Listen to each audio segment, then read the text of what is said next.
સ્થાયી સમિતિમાં તમામ 34 કામો મંજૂર. વડોદરા મહાનગરપાલિકાની આજરોજ મળેલી સ્થાયી સમિતિની બેઠકમાં મ્યુનિસિપલ કમિશનર તરફથી આવેલી તમામ 34 દરખાસ્તોને મંજૂરી આપવામાં આવી છે. માંજલપુર પેટાચૂંટણી અંતર્ગત આચારસંહિતા બાદ પ્રથમ મળેલી આ બેઠકમાં 33 કામો અને એક વધારાનું કામ મળી 34 કામોની દરખાસ્ત કમિશનર તરફથી મૂકવામાં આવી હતી.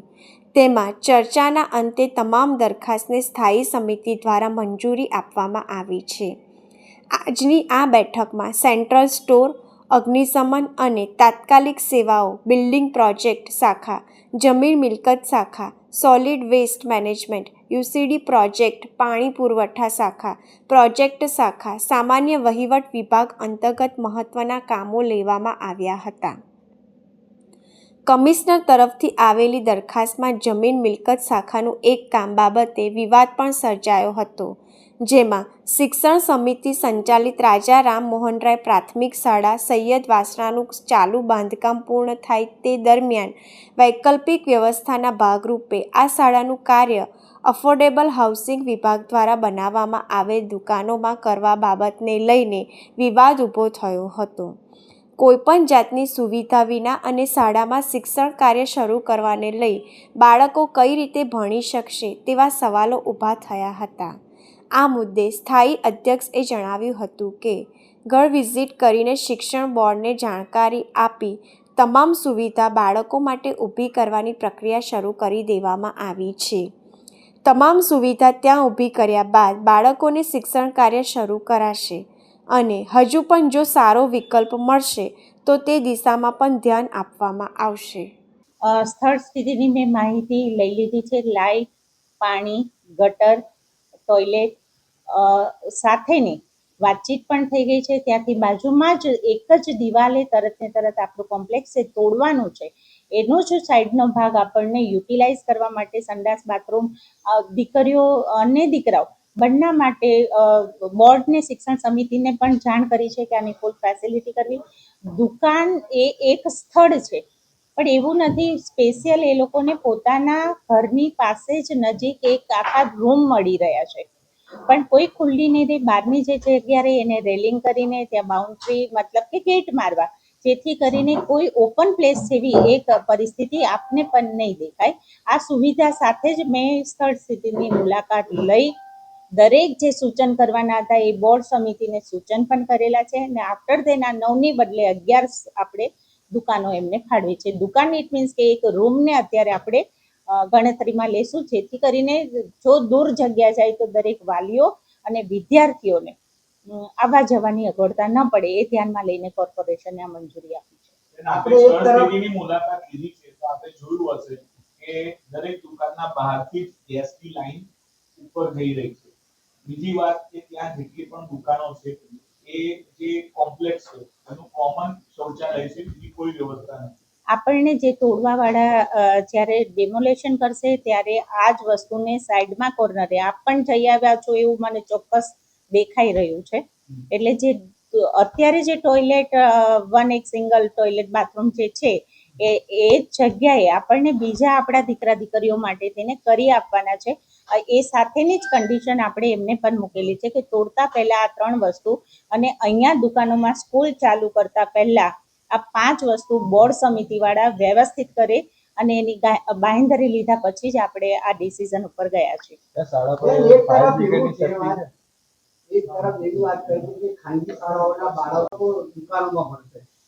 દુકાન આપ કહી રહ્યા છો એક રૂમને કન્સિડર કરીને તમે આપ વિચારી શકો છો કે તરત ને તરત એ જ જગ્યાએ નિયર બાય પ્લેસ જો દૂર કોઈ પણ આજુબાજુ આપને પણ જો સ્થળ કોઈ સારું દેખાતું હોત તો આપ પણ અત્યાર સુધી સજેસ્ટ અમને કરી શક્યા હોત, પણ એકદમ બિલકુલ નજીક સ્થળ, સારી ત્યાં પંખા અને લાઇટની સુવિધા,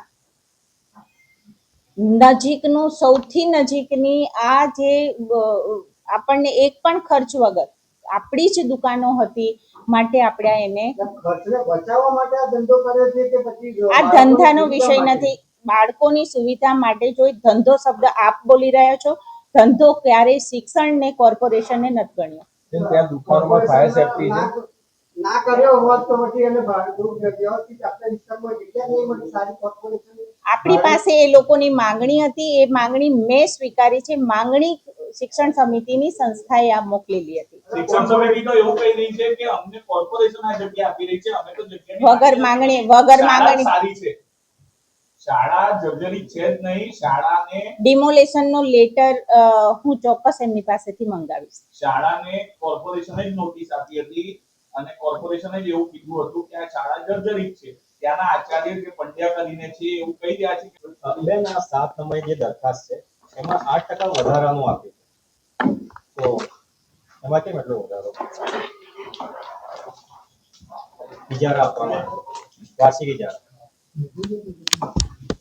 જ્યારે પણ એસઓપી ભરાયા પછી ઘણી વખત એવું બને છે કે જ્યારે કોઈ બી ભાવ વસ્તુના વધારા આવતા હોય અને આપણી પ્રોસેસ એ છે કે L1 જે આવે એને આપણે આપતા હોય છે. ઘણીવાર રીટેન્ડર બી ઘણા બધા થયા પછી પણ કોઈ ભરતું ના હોય.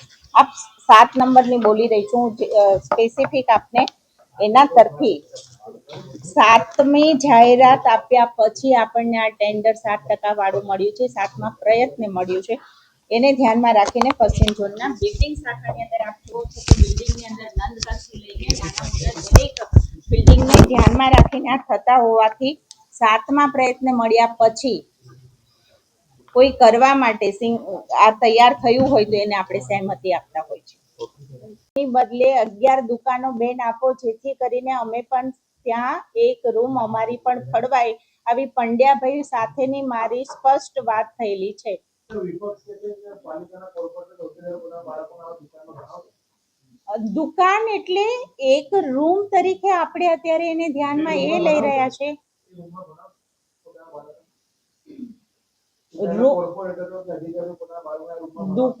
દુકાન બિલકુલ સ્કૂલની બાજુમાં પડતી હોવાથી અને ખાલી હોવાથી ઇન્ડિવિજ્યુઅલ દરેક ક્લાસને પોતાની રૂમ મળી રહી છે. દુકાનની અંદર ટ્રાન્સપોર્ટેશનની બી વ્યવસ્થા છે, અત્યારે પણ છે. જે પણ ડિમોલેશન સ્કૂલ થાય છે ને દૂર કદાચ થાય એમની માંગણીને ધ્યાનમાં રાખીને કમિશનર શ્રીએ આ દરખાસ્ત ચડાવી છે. બીજી સ્કૂલમાં ટ્રાન્સફર કરે એવા નથી બાળકો. ફાયર સેફટી પણ નથી. આ ચોક્કસ વિગતને ફરીથી હું ધ્યાન ઉપર આપ જે બોલી રહ્યો છો એ લઈશ. બાકી જરૂરિયાત પૂરતીની દરેક સગવડતા અત્યારે ત્યાં મને દેખાણી હોવાથી કમિશનર શ્રીનો શાળા આચાર્ય તરફથી માંગણીને આધારિત કમિશનર પાસેની માંગણી અને એમની આવેલી દરખાસ્ત અને સ્થળ સ્થિતિ જોઈને મેં મંજૂર આપી છે. પણ આપ સૌએ દોરેલી ધ્યાનને ફરીથી હું રીચેકિંગ કરીને ક્યાંય બી ઘટતી વિગત હશે એને પૂરું ધ્યાનમાં લઈશ. દુકાનોમાં બાળકોને ભણાવવા એ શિક્ષણ સમિતિના આબરૂના ધજાગરા બરાબર છે. વડોદરા શહેરની બી આબરૂ જશે.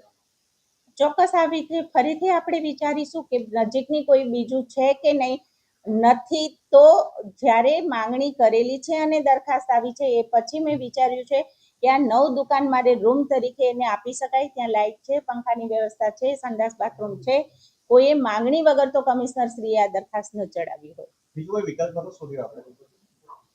મારી પાસે શોધવાનો વિકલ્પ શાળા સંચાલિત શિક્ષણ સમિતિની સ્કૂલની સ્ટાફનો છે. કામો મંજૂરી અર્થે મૂકવામાં આવ્યા હતા, કેટલા કામોને મંજૂરી હતી? 33 આપણી દરખાસ્ત હતી, પણ એક વધારાના કામ ને ચડાવીને 34 દરખાસ્ત અને 34 આપણે મંજૂર કરેલી છે. 1 બાય 1 જોતા જઈએ તો પહેલી જે આપણી હતી સ્ક્રેપ વાળી, એમાં આપણે 2 જે સભ્ય રહ્યા એમાં ભાણજીભાઈ પટેલ અને નિમિષાબેન પંચાલને મૂકીને મંજૂર કરેલી છે. અગ્નિશામક માટે થઈને કલ્યાણ નીતિ એ લોકોના જે ફંડમાં હોય એને મંજૂરી આપી છે. પછીના 16 નંબર જે નવીન કચેરી બનાવવાની છે એને મંજૂરી આપી છે. પણ જે આપણને સ્થળ બતાવ્યું છે દક્ષિણ ઝોન દંતેશ્વરી મનન પાર્કની સામે, પણ આ કોર્ટ મેટર ગુજરાત હાઈકોર્ટમાં હોવાથી અને જજમેન્ટ હજી આપણા સુધીનું કાગળ નહીં પહોંચવાથી 16 નંબરની કચેરી મંજૂર કરી છે. પણ સ્થળની આગળ જજમેન્ટ આવ્યા પ્રમાણે કમિશનર શ્રીની આપણે એમને સત્તા આપેલી છે કે આગળ શું ડિસિઝન કઈ જગ્યાએનું લેવું. નવા જન્મ મરણના અત્યારે આપણું માંજલપુર ચાલી રહ્યું છે સ્પોર્ટ્સ કોમ્પ્લેક્સમાં, પણ નવીન આપણી ઓફિસ અંદર બને માર્કેટવાળી જગ્યાએ નવીન ઓફિસની મંજૂરી છે. ગોત્રીવાળું ઈ ચાર્જિંગ સ્ટેશન આપણું જે ચાલી રહ્યું છે એ બસમાં, એની અંદર આપણે ફેઝ 2 ની કામગીરીને મંજૂરી છે.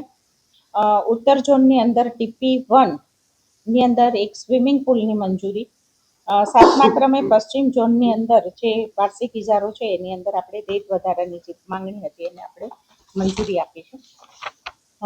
સામાન્ય સભાની મંજૂરીએ એક આપણે નગરપાલિકાની જે હસ્તક જે સ્કૂલ રહી એને ડિમોલેશન કરવાની થવાથી કોઈનું શિક્ષણ ન બગડે અને શાંતિથી બાજુની જ જગ્યાએ કોર્પોરેશનની જે દુકાનો હતી એ પૈકી એ લોકોની માંગણી દરખાસ્તની અંદર 9ની હતી, પણ સ્થળ સ્થિતિ અને સંખ્યા જોતા 11 એમને આપણે ફાળવી આપી છે, જેથી કરીને શાંતિથી દરેક વ્યક્તિ ત્યાં સરળતાથી કરી શકાય.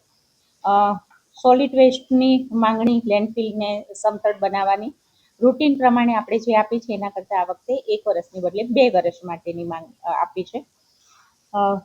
કાર્યપાલક ઇજનેરના શાખાની અંદર જોઈએ તો વોર્ડ 11ની અંદર બધું 67C વાળું જે કંઈ કામગીરી આપણે થઈ છે એને બધી બાબતને ધ્યાનમાં લીધેલી છે. યુસીડીની અંદર પણ એક સભાસદની અંદર મંજૂરી હોય છે. વોર્ડ નંબર 12ની અંદર 3 છે, દરેક એક સભાસદ એમાં પણ આપણે મૂક્યા છે. વોર્ડ નંબર 8માં 1માં જે કંઈ આપણા શેલ્ટર હાઉસો ચાલી રહ્યા છે એની અંદર દરેક એક સભાસદનું અંદર નામ આપીને આપણે એને વિગતને પૂરી કરેલી છે. પાણી પુરવઠાની વિગત જોતા મર્યાદા વધારેલી છે.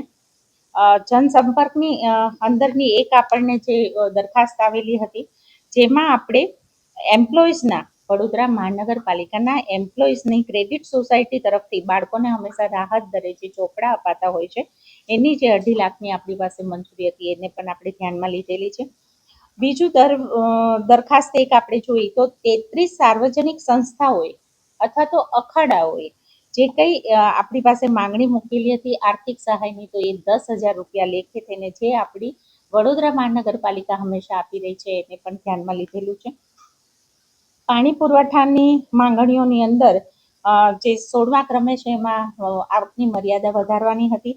એ જ રીતે 17, 18, 19, 20 અને 21 આ ક્રમે આવતી દરખાસ્ત જેમાં વોર્ડ નંબર 1, 2, 3, 13 અને 16 આ બધા જે પાણી પુરવઠાની અંદર વધારાની જ્યાં સુધી નવા ઇજારા ન થાય, નવા ઇજારા ટેન્ડર પ્રક્રિયા પૂરી ન થાય, મંજૂરી ના મળે ત્યાં સુધીની રકમ મર્યાદા એ લોકોને વધારી આપી છે. ડ્રેનેજની અંદર 22મા ક્રમે આપણે સંસદ સિંહનું જે કામ છે તેને ધ્યાનમાં ઉપર લીધું છે. 23નું કામ પણ ધ્યાનમાં લીધેલું છે. મંગલ પાંડે બ્રિજ ઉપર આપણે જોઈએ તો રાત્રિ બજારથી લઈને અઘોરા મોલ સુધી અથવા તો જે બિલ્ડિંગ પછીની બની રહી છે નાની રેલિંગ હોવાથી સ્વચ્છતા જળવાતી ન હોવાથી મોટી રેલિંગની પણ મંજૂરી આપી છે. એડવાન્સ વેરાની જે આપણી દરખાસ્ત હતી એને પણ ધ્યાનમાં લેવાઈ છે, જે આપણે અત્યારે એની આપણે ડેટ લંબાઈ છે એને ધ્યાનમાં લીધી છે. પાર્ક્સ એન્ડ ગાર્ડન તરફથી આપણને દક્ષિણ ઝોનના ટ્રીમિંગનો ઇજારો છે. આપણે પણ જાણીએ છીએ કે એક સ્ટેન્ડિંગની અંદર આપણે ઘણી બધી વિગતો લઈ લીધેલી હતી, દરખાસ્તો લીધી હતી, પણ આચારસંહિતાના કારણે જે મુલતવી રાખેલા કામ હતા એ ફરીથી બધા ચડાવીને ફરીથી આજે બધા જ મંજૂરી ઉપર આપણે લીધા છે. એમાં પાર્ક્સ એન્ડ ગાર્ડન છે, મિકેનિકલ ખાતાની પણ છે, જે મુલતવીવાળા કામો હતા એને ચેટિંગ મશીન જે આપણે નાના ખરીદવાના હતા એની મંજૂરી છે.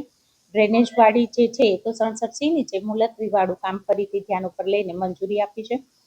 પાણી પુરવઠાની અંદર પણ લીધેલી ગઈ વખતેની દરખાસ્ત આ વખતે ધ્યાનમાં લઈને મંજૂર કરેલી છે. આપણને જે વધારે ભરતી માટે થઈને કમિશનર તરફથી આવેલી ભલામણ 11 મહિનાના કોન્ટ્રાક્ટ બેઝ ઉપર એ વિગતવાર આપણે દરેકને લીધેલા છે. લાઇબ્રેરીની જગ્યાએ આપણે એમને ટુરિસ્ટ ખાતામાં પછી જ્યાં જેમ ફાળવવા પડે, કદાચ અતિથિ ગૃહમાં જરૂર હોય, ટાઉન હોલમાં જરૂર હોય, એ રીતે એમને મૂકવાય એ સાથે ઠરાવ કરીને આપણે એમને આપ્યા છે કે બધા જ જે રહ્યા એ ફક્ત લાઇબ્રેરિયન નહીં પણ ટુરિસ્ટ શાખાને આપણે મંજૂર કરી રહ્યા છે. ગણવેશની અંદર ઘણા સમયથી એમની એક દરખાસ્ત હતી, નર્સિંગના યુનિફોર્મનું એલાઉન્સ ગુજરાત ગવર્મેન્ટ પાસેથી મળતું જ હોય છે, પણ આપણી પાસેથી અમુક સમયથી એ બાકી કામ પડેલું હતું જેને ધ્યાનમાં લીધું છે. અને એક ભલામણ હતી કંઈથી એમની ટ્રાન્સફરવાળી એ 33મા ક્રમને પણ લીધું છે. 34મું હર ઘર તિરંગા અભિયાન અંતર્ગત જે તિરંગા યાત્રા છે એને આજે વધારાની દરખાસ્તમાં ચડાવીને મંજૂરી આપી.